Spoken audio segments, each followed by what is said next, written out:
여러분 안녕하십니까?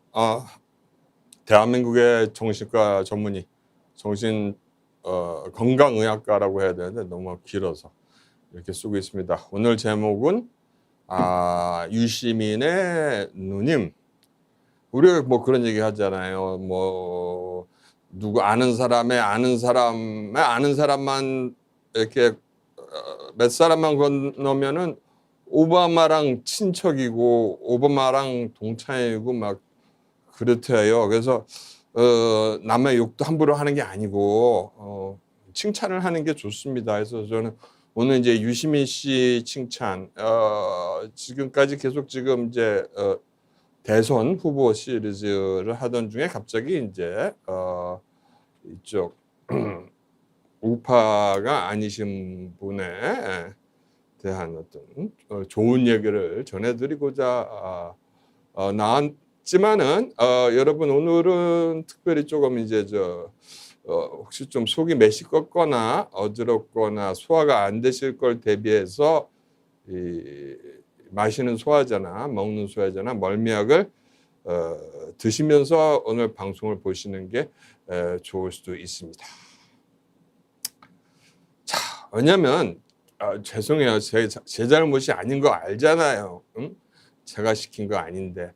시작은 오늘 이 김미화 씨부터 시작하겠습니다. 왜 그랬는지 몰라도 이 당시만 해도 완전히 KBS를 장악하지는 못했던 모양이에요. 그래서 이제 MBC에다가 이제 요 분을 이 여인을 들여다 놨는데, 만약 저 같았으면 아마 여기에 출연하겠다고 과감하게 얘기를 못했을 것 같아요. 왜냐면 동계올림픽에 대해서 제가 사실 아는 게 없습니다. 불행하게도 제가 스케이트를 타보긴 했지만은 스케이트를 탈 줄 모르고요. 어려서도 모르겠어요. 다 빌려 탔죠. 하지만 저는 제 스케이트를 가져본 적이 없기 때문에 동계올림픽 하면 항상 부럽습니다. 그러다 보니까 동계올림픽 점수가 어떻게 올라가는지 여러분들 그냥 하계올림픽보다는 훨씬 어렵잖아요. 그렇죠? 근데 이제 말이 웃겨요.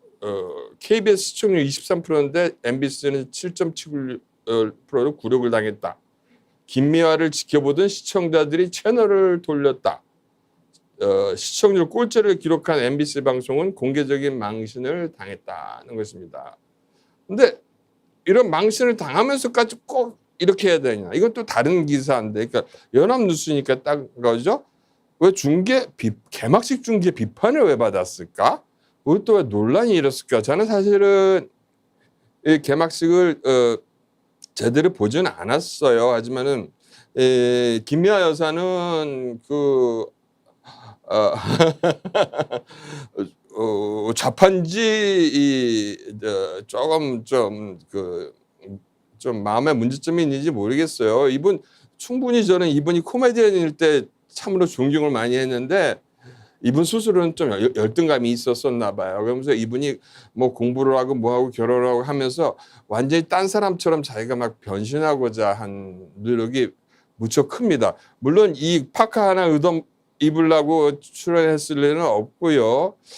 이 당시 김미아가 출연한다 그랬을 때 문제가 발생합니다. 그 다음에 이 종북을 하다 보면은 이 반일은 잊어먹나 봐요. 그러니까 이 종북하는 애들이 우파 보고 매번다 친일파라고 막 욕을 하면서 말이죠. 이 빨갱이 긴 이 한반도기에 여기 보시면 아시겠지만 제가 항상 말씀드리죠. 기록에 남기기 위해서 똑같습니다. 그렇죠? 연금문제 씨 코미디에서 좋아했죠, 뭐죠. 근데 이제 여기에 독도가 아니라 울릉도 맞아 빠진 이 한반도기는 가짜예요. 그러니까 이거는 빨갱이도 아니고 좌파도 아니고 이거 한반도기가 아니라 친일파기가 등장을 한 거죠. 친일파기. 이 동계올림픽은 이것부터가 벌써 잘못됐다 이겁니다. 독도 보여요? 안 보이잖아요. 제가 기록물을 남깁니다. 그러다 보니까는 무슨 얘기까지 나왔느냐? 뭐가 되느냐? 이 양반이 김미화 씨가 뭐가 되죠? 결국은 안산문화재단이라는 문화대전의 대표로 선정이 됩니다. 좀 이따 보여주시겠지만 가관입니다만 김부선 씨, 나 그렇게 많이 잘 알지 못하는데 이분이 또 말을 자주 하시죠. 그래서 아이고 별일이 다 있어 얘. 별일이 다 있어. 그러면 나는 부시장 좀 줘야 되는 거 아니야? 하고 이 김부선 씨께서 이제 김미화 씨한테 한마디 했다는 얘기란 말이죠. 그래서 사실 이거 오늘 주제는 어떤 식으로 방향이 주어지는 거냐면 이 블랙리스트하고 화이트리스트하고의 싸움. 과연 어떤 것이 어떤 거고 결국은 같은 것 같은데 흑인이랑 백인이랑 같은 거고 검은색이 흰색이고 뭐 흰색이 검은색 같은데 말로만 이제 저걸 하는데 말이죠. 거기에 힌트가 있는 겁니다. 제가 왜 유시민의 누나를 들고 나왔는지도 곧 설명을 해드릴 수 있겠습니다. 자, 보면 안산문화재단이 뭐냐? 제5대 안산문화재단 대표이사에 선정됐어요. 언제? 2020년 8월에. 그래서 안산문화재단 대표이사는 임기 2년에 연봉 8천만 원 받는 자료로 알려졌다 하고 나오죠. 근데 참 재밌어요. 이 문화재단이 무슨 문화재단 같은데 하는 얘기는 청렴 실천? 그리고 뭐 부정부패를 예방하고 아니 뭐 문화재단에서 문화재단 일을 하면 되지 이게 왜 이렇게 중요해? 그리고 청탁신고센터까지 있고 청렴한 안산문화재단 되도록 이게 왜 오늘 제가 이런 걸 갖고 나왔냐면요. 제가 조금 이따 보여드리겠지만은 문재인이라는 사람이 정권을 찬탈했을 그 순간부터 제가 완전히 문재인이라는 인간을 불신했다기보다도 이 사람도 인간이니까 양심이 있겠지 하고 생각을 했습니다. 그래서 거꾸로 미리 경고가 아니라 미리 나의 바람을 얘기했어요. 뭐냐? 제발 나쁜 짓은 하지 말았으면 좋겠다. 시작한 지 2개월 만이니까 7월 달에 제가 영어로 전 세계 많이 사람들이 보지는 않았지만 전 세계에 방송을 합니다. 뭐냐? 이번 그렇게 청렴함을 내세우고 공평함을 내세우는 이 문재인 정권은 제발 이상한 짓 하지 마라. 감사합니다, 문재인님. 아예레님도 항상 감사합니다. 뭐였냐? 제가 경고를 한 거였어요. 제 마음속으로 한 경고지만 니들이 김미화하고 김재동이를 어떤 자리에 세우는 순간 니들은 망한다. 망한다는 얘기는 뭐냐면 니들은 반드시 죽게 돼 있다. 저주에 가깝죠. 니들이 김재동과 김미화를 갖다가 어떤 특정 고위직을 맡게 만드는 순간 니들은 죽은 거나 마찬가지라는 마음속에 경고를 하고 있었고 그렇게 되는 순간이 이 정권이 망할 때가 됐다는 걸로 모든 사람이 알아두길 바란다는 표시였습니다.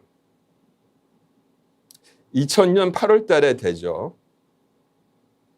근데 이 유시춘이라는 사람은 사실 저는 유시민에 대해서 별로 반갑습니다. 예, 무지개님 반갑습니다. 이 유시춘이라는 사람은 사실 제가 잘 몰랐어요. 제가 무슨 뭐 유시민 뭐 전기를 쓰는 사람도 아니고 단지 뭐 유시민이 쓴 뭐 거꾸로 읽는 세계사인가 그거 보고서 이제 그 세계사를 똑바로 잡으려고 저는 똑바로 잡은 세계사를 쓰려고 했었는데 이 사람이 뭐 EBS 사장에 취임을 해요. 근데 이 양반이 유시춘이라는 양반이 유시민의 누나라는 걸 이때도 전 몰랐어요. 근데 뭐가 문제가 됐냐면 이걸로 뉴스가 난 거야. 이 사장 취임 즈음에서야 청와대에 아들 구속을 알렸다? 아들이 왜 구속이 됐지? 유시춘 EBS 이사장이 아들이 마약 밀수입으로 구속된 것과 관련해서 이걸 당시 청와대의 내용을 전달했다는 겁니다.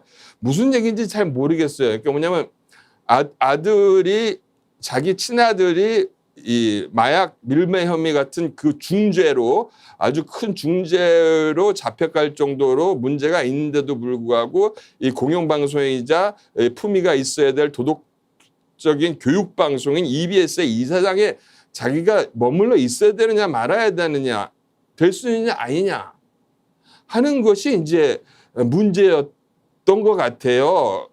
모르겠어요. 본인이 얘기한 그러니까 이 뉴스의 뜻이 이 기사의 뜻이 너무 늦게 취임할 때나 돼서야 얘기를 했다. 취임하기 전에 미리 이런 걸 밝히고 저는 자격이 없습니다 했어야 되는데 안 했다는 걸 비난하는 건지 모르겠어요.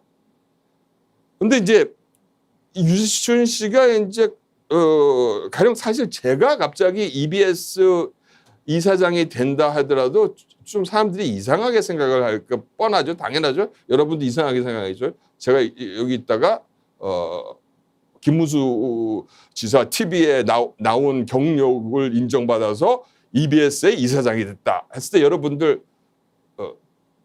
당연하다고 느껴지실 거죠. 감사합니다. 감사합니다. 나마스테. 그래서 근데 보니까 유시춘을 찾아봤더니 대한민국의 소설가고 유시민의 누나이다. 이게 전부란 말이에요. 근데 갑자기 EBS 이사장으로 임명됐어요. 오, 대단해요. 그렇죠? 대단해요. 이거 뭐 아들은 또 마약하시고 또 이것도 고소당하나 또 명예훼손이라고. 근데 명예훼손이 아니라 웃기잖아요. 이상하잖아요. 아니 유시민 누나라고 그냥 EBS가 어딘데 아까 김미아는 연봉 8천만 원 무슨 뭐 다른 무슨 뭐 대외 활동비라든지 판공비가 얼마가 나올지는 모르겠지만 대우가 어떻고 직원 몇 명이고 유시춘 씨는 이사장이잖아요. EBS. 그럼 연봉이 얼마겠어요 대충. 야. 그래서 이제 아니 그 이름을 쓰려다가 이분이 뭐 촉이 빠르다. 촉이 빠르고 금세 아래 차린다 그래서 이분이 이름이 나도 잃어봐야지. 이분의 이름이 별명이 촉이 아주 강하고 아주 빠르다 하는 눈치가 빠른 분이다. 존경스럽습니다. 진짜 자기도 또 한 자리 하고 계시죠.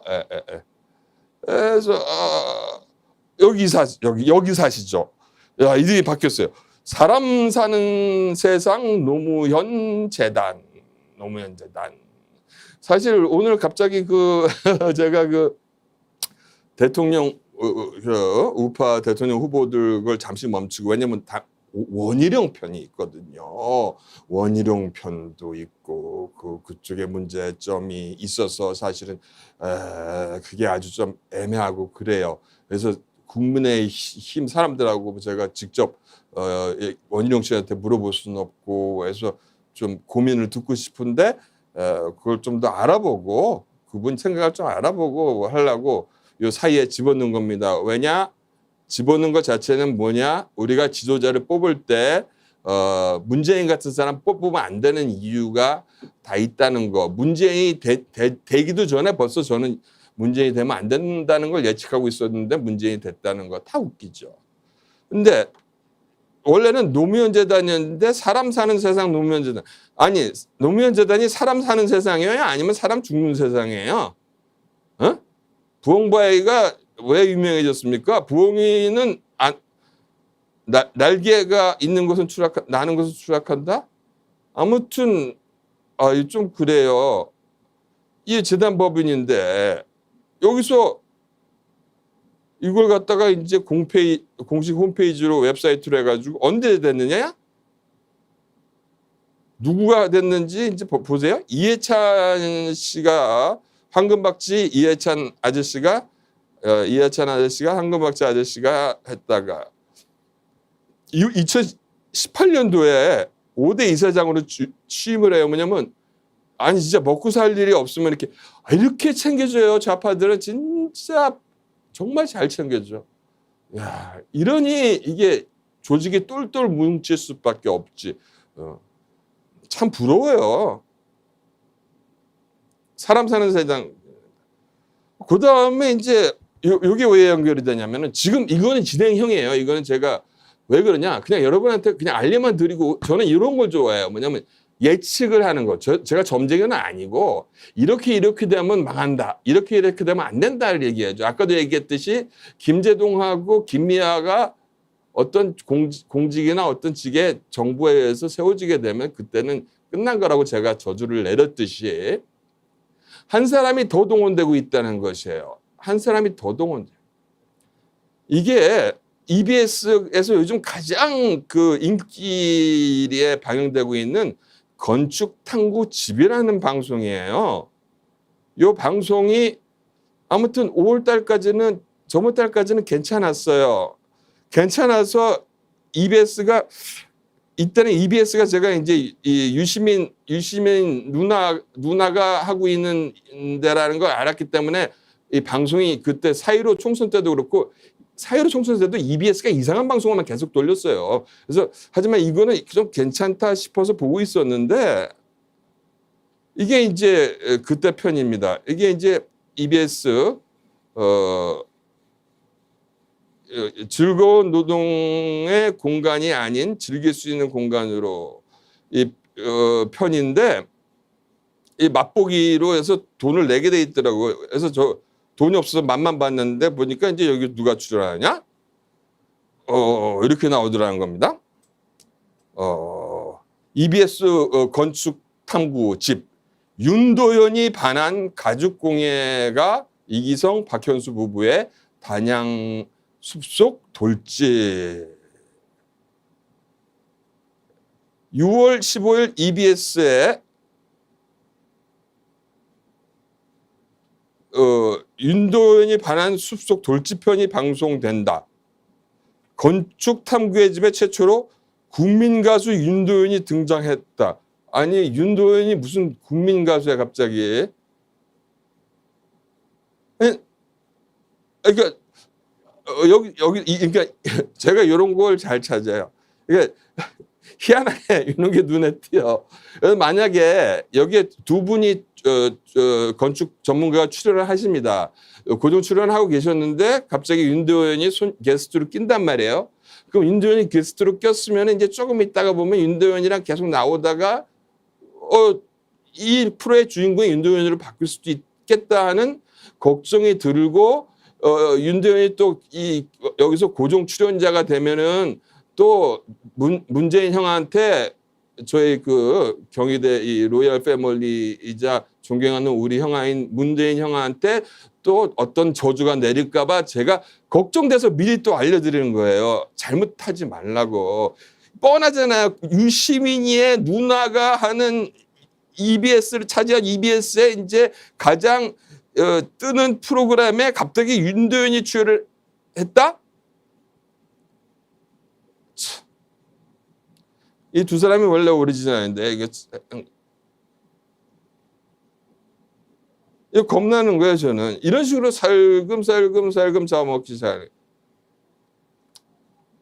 이것도 봐요. 이것도 그냥 찾은 거예요. TBS예요. TBS 재단 창립 특집 다큐. 여기 윤도현이 나오죠. 그러니까 TBS, 그러니까 아니 MBC, SBS, KBS 다 가져갔으면 이 교육 방송을 좀 남겨두면 안 돼요? 안 되지, 절대 안 되지. 그러니까 제가 이런 것들이 너무 역겨운 거예요. 이거 2020년 2월 7일.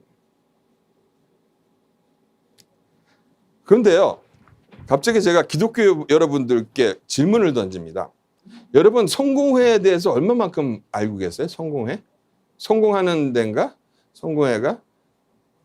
그 영국의 앵글리칸 여러 가지 발음을 다양하게 할 수 있는데 앵글리시안 처치. 그러니까 이제 앵글로색슨 그거지만 그게 그거라기보다는 영국에 이제 교황하고 결별을 하고 영국 왕이 영국 종교를 따로 기독교를 세우죠. 그 대륙에서는 유럽 대륙에서는 이제 쉽게 얘기해서 개신교로 이제 종교 개혁이 이루어질 때 그쯤에 마침 또 그쯤에 영국에는 성공회가 국교로 자리되게 되죠. 우리나라는 국교가 없는 나라예요. 우리나라 국교가 없는 나라고 미국도 국교가 없는 나라지만 태국은 불교 국가임에도 불구하고 다른 여러 가지 종교들을 허용하고 있고 영국은 성공회임에도 불구하고 다른 여러 가지 종교들을 허락하고 있고 그 독일도 국교가 있습니다. 독일도 루터교임에도 불구하고 다른 여러 가지 종교를 허용하고 있는 그런 세속주의 국가로 되어 있습니다. 그런데 이제 근데 모르겠어요. 영국 거기다가 물어보고 싶은데 물어봐도 별 소용이 없을 것 같아요. 그래서 이제 이 성공회 대학이 꽤 오래돼서 이 성공회가 어떤 상황에 있는가 하는 게 참 궁금해진 게 저는 성공회 하면은 이것도 나와 있죠. 2015년도에 나온 건데 여러분들이 지금 말씀해 주신 대로 좌파 양성소의 오명을 받은 성공회대 민주화운동으로 볼 수 있나? 구속 경력 등의 가산점을 주는 방식으로 신영복, 조희연, 정혜구 교수 등 좌파 지식인 교수로 영입을 했다. 그래서 성공회는 누구를 위한 대학이뇨?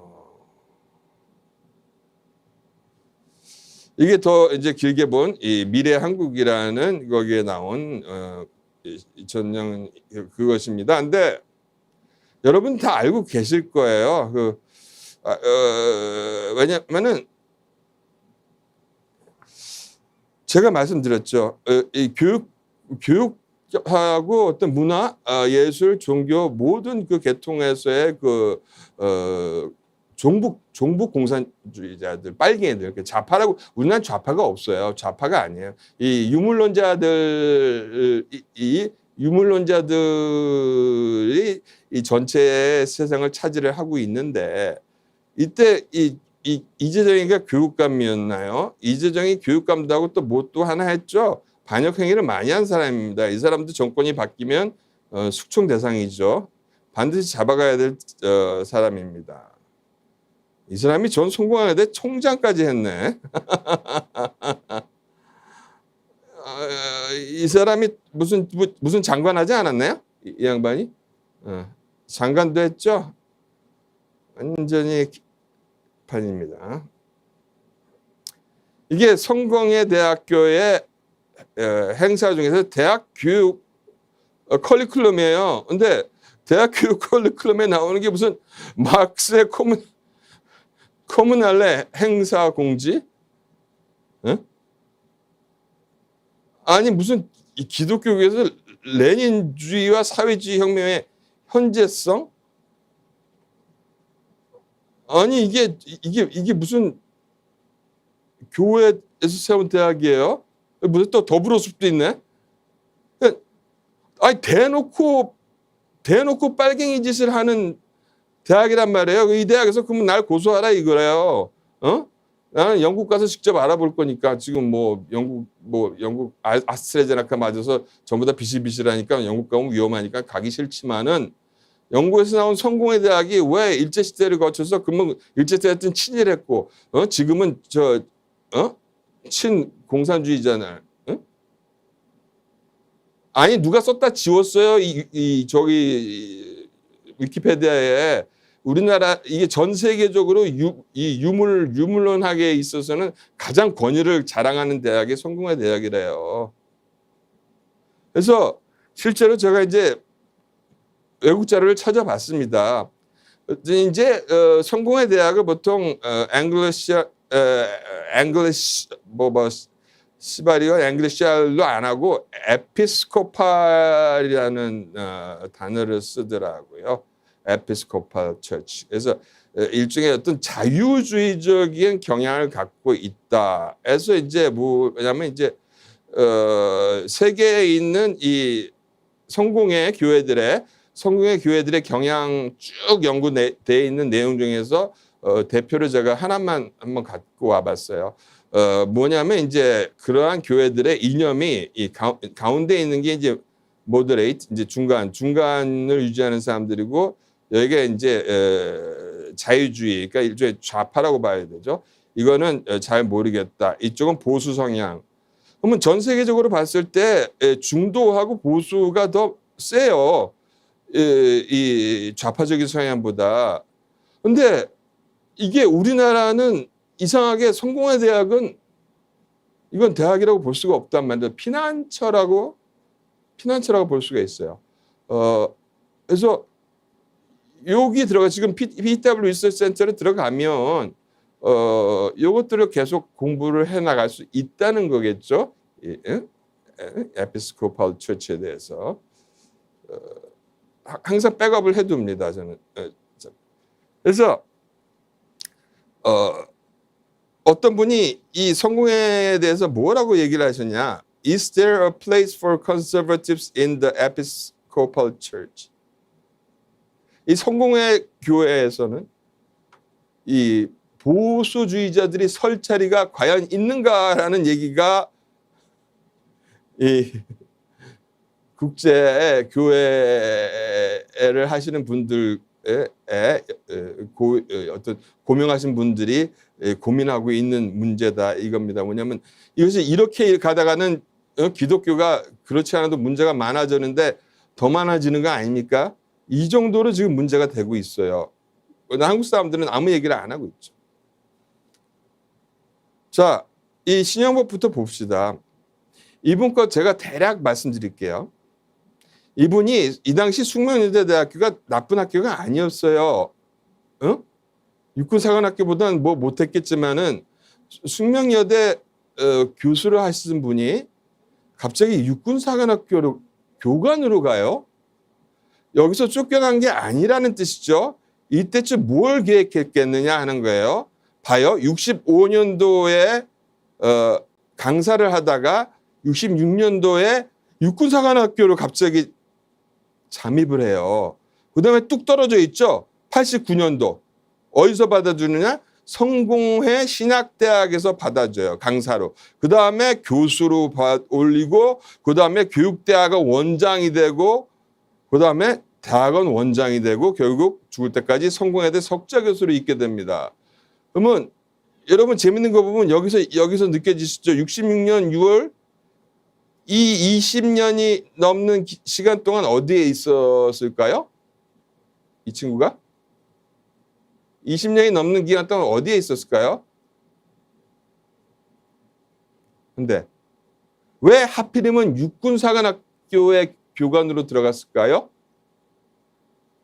우리나라 군의 최고의 엘리트들을 교육시키는 기간에 왜 이 양반이 갑자기 일로 들어갔을까요? 그 다음에 일로 들어가자마자 왜 갑자기 20 몇 년 동안의 공백기가 생겼을까요? 이 사이에 어디가 있었을까요? 이때 무슨 사건이 있었을까요? 여러분들 잘 아시죠? 아유, 성국임님 감사합니다. 이때 똑바로 밝히자면 이 간첩 혐의로 잡혀가서 끝나고 나서 어디서 받아줬냐? 성공회에서 받아줬다 이거예요. 여기서. 성공회에서 피난처라는 얘기가 그 얘기예요. 자 봅시다. 보기 싫은 얼굴이겠지만 자꾸 보세요. 계명대학 안 나왔어요. 계명대학 아니에요. 계명문화대학이지. 응? 계명대학 중퇴. 또 성공회대학교 또 신문방송학과로 들어갔어요. 이걸 들어가서 이걸 언제 들어간지 모르겠는데 제가 볼 때는 아마 그 여러 가지 막 그 문제가 생기고 할 때쯤이에요. 역시 성공회대학에 들어갔어요. 이거는 대학을 들어간 게 아니라 무슨 모임에 참여한 것 같은 느낌이 들지 않습니까? 예, 그렇죠.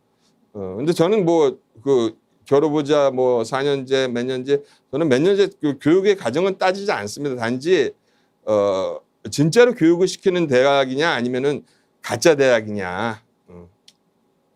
남한의 김일성 대학이 어디냐 이거죠. 남한의 김일성 대학이 어디요? 서울대학교? 남한의 김일성 대학, 서울대학교, 경희대학교는 가능성이 있죠. 경희대학교는 가능성이. 제가 나왔기 때문에 가능성이 있죠. 우리 로얄 패밀리. 참 부끄럽습니다. 제가 경희대. 그다음에 서울대, 서울대 법대도 그렇고 이 김일성 대학에 준하는 대학이 이제 송광해 계룡도사님 도의님 말씀 맞는데 그 전라도에 있는 조선대학 말고 이 저쪽에 있는 조총련교가 세운 고려대 말고 조총련교가 세운 그 일본에 있는 조선대학교가 있어요. 거의 되게 경쟁률 되게 높아요. 우리나라 웬만한 대학들보다. 야, 북한은 일본하고 외교도 안 했는데 벌써 우리나라보다 10년 앞서가지고 일본에 대학을 세울 정도로 일본과 친했다는 거 보면 참으로 신기하죠. 일본에 있는 조선대학에 가 있습니다. 네.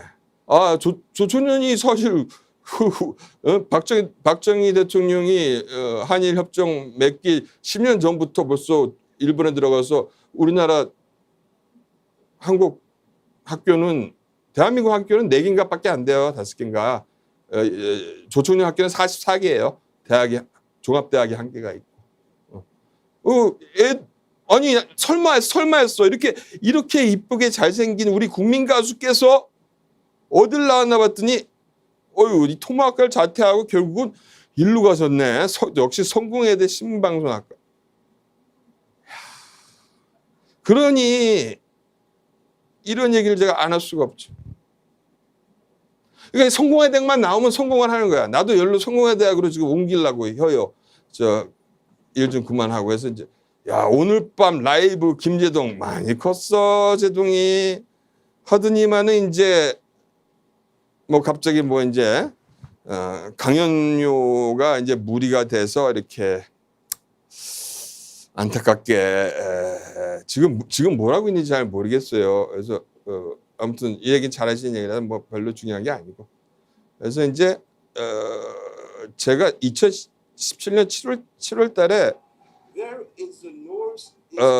방송을 하게 되면 좀 가만히 있어. 이제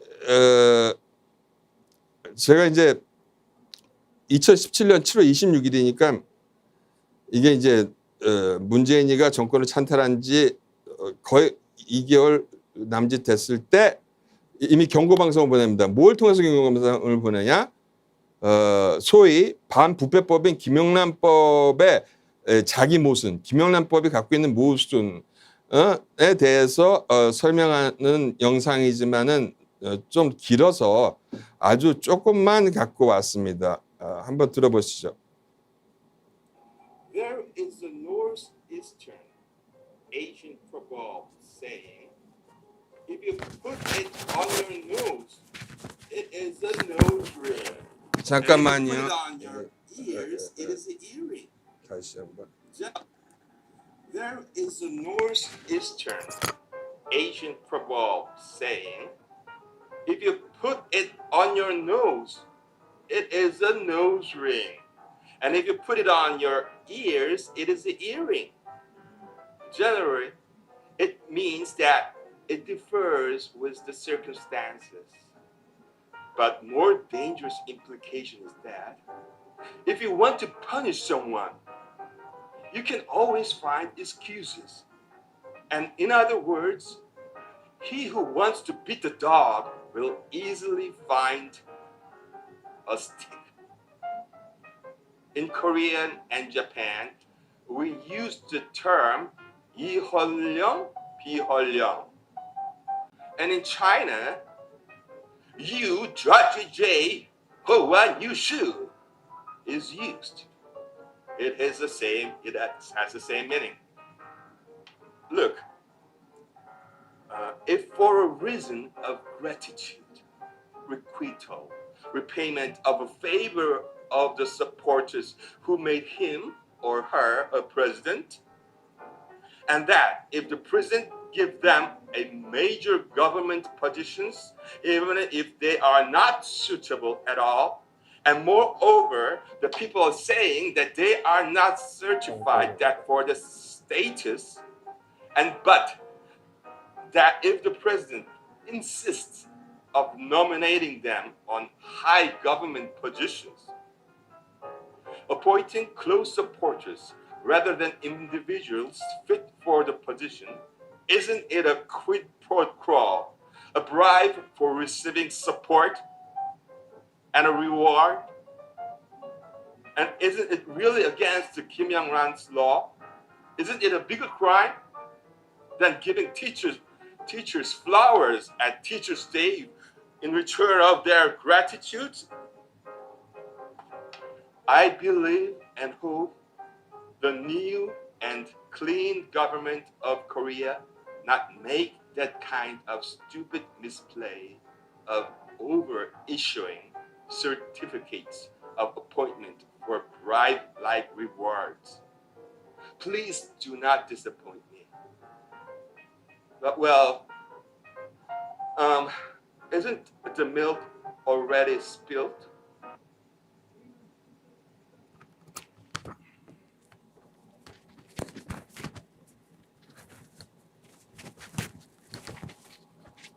아이고.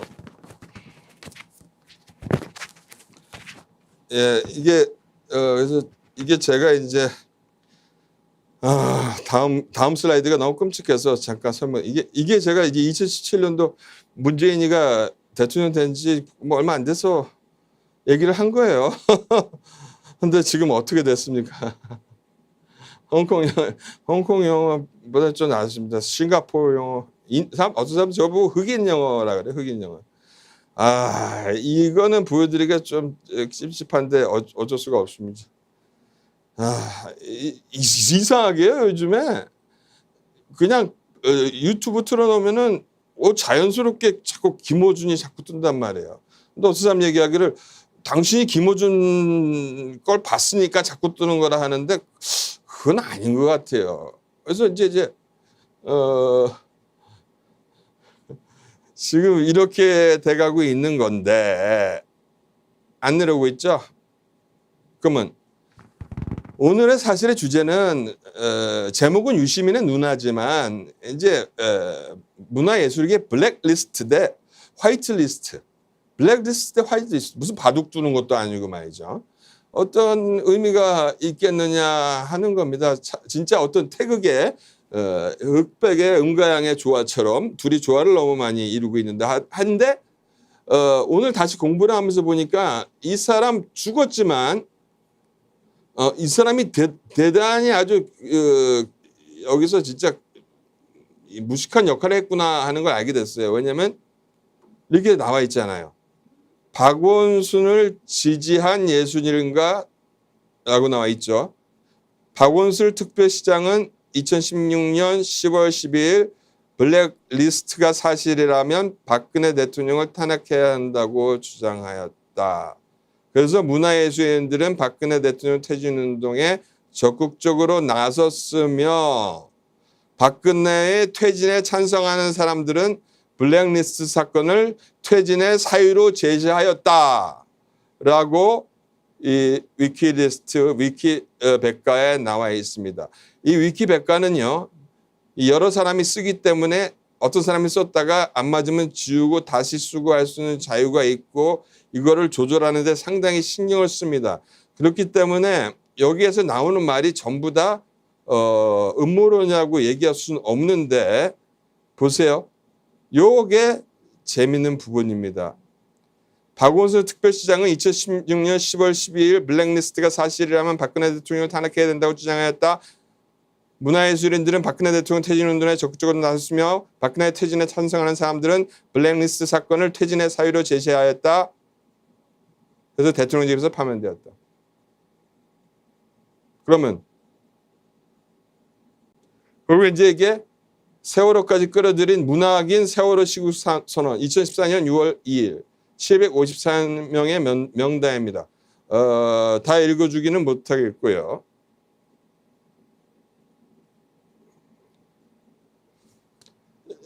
여기 뉴스죠.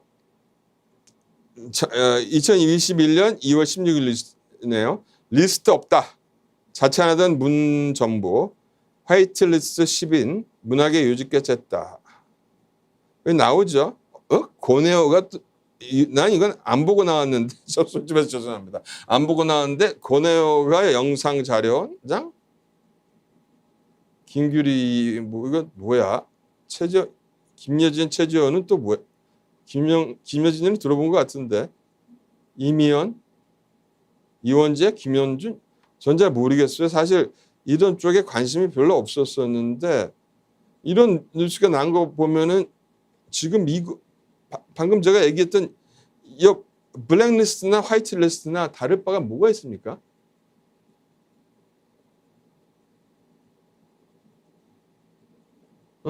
여기서도 이 뉴스에도 이 얘기를 하고 있어요.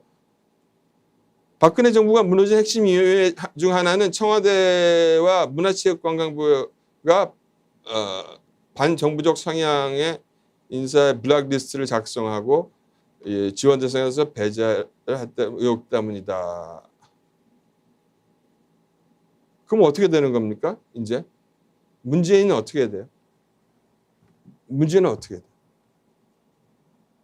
아니 제가 저 임종석이 얘기까지도 안 들어가요. 임종석이 얘기까지도 안 들어가요. 임종석이가 북한에다 갖다 주는 돈, 또 윤미향 남편 그런 것까지 얘기할 필요도 없어요.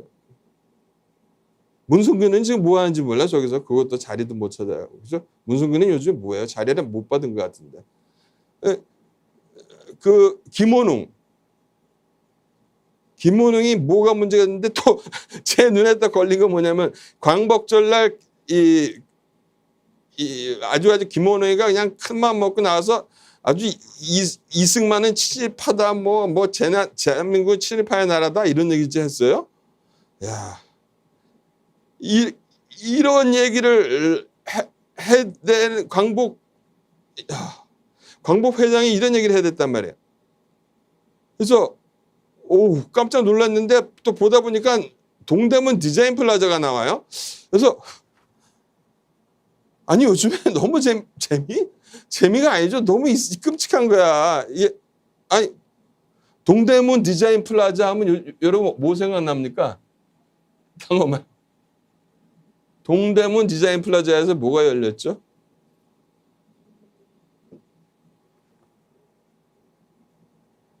청와대에서 개최한 P4G 그 환경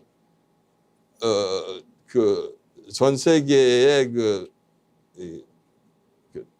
대통령들 수상들 하는 그 서밋 포럼을 개식 영상에서 능라도가 여의도 대신에 능라도가 나오는데요. 어디서 했죠? 그게 어디서 열렸죠? 동대문 디자인 플라자에서 열리죠. 이것도 광복절 경축식도 동대문 디자인 플라자에서 하고 이것도 동대문 디자인 플라자에서 해요. 그런데 동대문 디자인 플라자가 뭐 하는 데인가 찾아봤어요. 여러분 따로 찾아보세요. 제가 어떤 그런 건 모르겠지만 이라크 태생의 영국인 건축가가 뭐 했다는데 이것도 뒤를 한번 캐봤으면 하고 있습니다. 동대문 운동장이 철거된 자리에 있는 건데 동대문 디자인 플라자가 분명히 뭐가 있습니다. 보세요. 이게 얼마 전에 있었던 일이죠.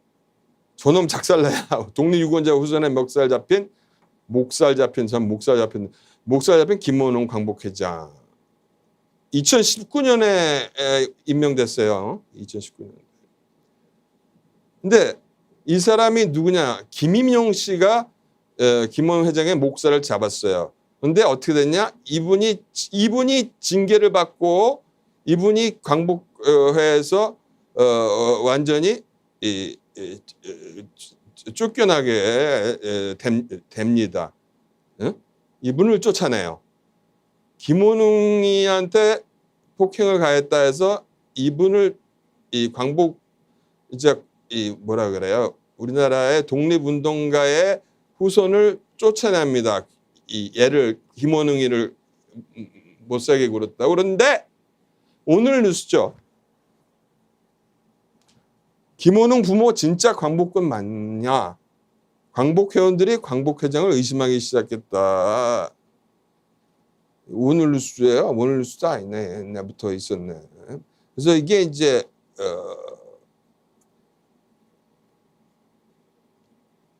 이걸 지금 아직 그 얘기가 지금 진행 중에 있겠죠.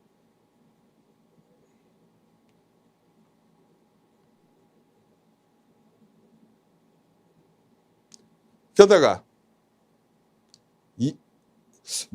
민명도 잘 모르고 서른 제가 정치를 잘 모르니까 서른도 좀 들어본 것 같긴 한데 이해찬 민명도 서른이 5.18 유공자가 된 이유는 해가지고 나왔습니다. 제가 전에 말씀드린 것처럼 이런 식으로 얘기하자면은 박근혜 대통령께서는 10일 대구 사건하고 여순 반란 사건의 직접적인 유공자 자녀가 됨으로 인해서 어떤 처벌에서도 제외가 돼야 되는데 어떻게 같은 남로당을 잡아서 가둬놓는다? 그건 개파 싸움이죠. 종파 개파 싸움이죠. 그러니까 남조선 노동당이 뭘 시작했느냐? 자기네 정적이 되는 개파를 숙청하는 작업을 시작했다. 그 숙청하는 데 있어서 그 머리가 누구냐? 그런 거는 비밀이기 때문에 제가 절대 입을 다물겠습니다. 말씀 안 드릴게요. 그다음에 또 하나. 이건 뭔지 알겠죠? 여러분들이 조심해야 될.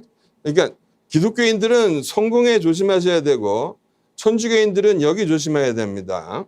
여기 홈페이지 들어가 보죠. 빗둘에 바로 천주교 정의구현 전국사재단이라는 이 단체입니다. 보세요. 아까 성공회 대학의 그 교육 커리큘럼에서도 레닌, 마르크스만 매번 나왔죠. 여기서 뭐 나옵니까? 웬 천주교 사재단에서 무슨 정전협정 얘기가 나오고 무슨 평화협정 얘기가 나옵니까? 응? 미쳐가는 거죠, 전부 다 종교가. 그래서요, 이제 다 끝났는데요. 문재인 형아, 이제는 형아, 제니 형, 진짜 부탁. 이제는 이쯤에서 멈춰야 돼. 형, 이재명이 돼도 죽고, 이 우파가 돼도 죽어.